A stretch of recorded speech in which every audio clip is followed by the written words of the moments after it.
Lundi soir, le ministère colombien de la Santé a annoncé avoir dépassé les 100 000 décès dus à la COVID-19.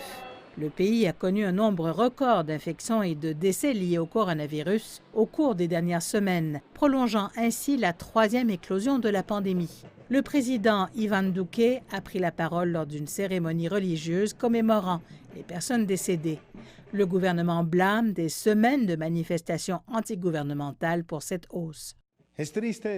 C'est triste à dire, mais plus de 10 000 décès auraient pu être évités si nous n'avions pas eu d'agglomération au cours des 6 ou 7 dernières semaines. Et c'est triste de mettre cela en perspective, mais ces 10 000 décès au cours des 6 à 10 dernières semaines dépassent les décès cumulés lors de nos 5 premiers mois de la pandémie. Malgré une troisième vague, la Colombie a levé de nombreuses restrictions qu'elle avait mises en place depuis mars dernier, en espérant que cela stimulera la reprise économique qui a ralenti.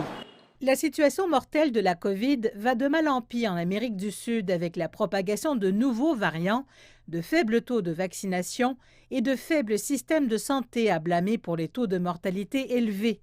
Une région comptant 5 % de la population mondiale représente environ 25 % du nombre total de décès dus à la COVID-19 dans le monde.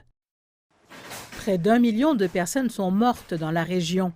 Le Brésil, à lui seul, a dépassé le demi-million de morts au cours du week-end. Des milliers de citoyens ont protesté à travers le pays contre la gestion de la pandémie par le président.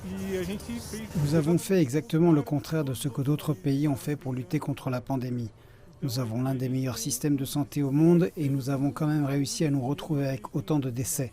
C'est suffisant pour montrer à quel point c'était une mauvaise stratégie de contrôle. Selon des experts, l'un des plus gros problèmes de la région est la fragilité des systèmes de santé. Lundi, le ministère colombien de la Santé a averti que les fournitures médicales telles que l'oxygène et les médicaments de traitement s'amenuisent.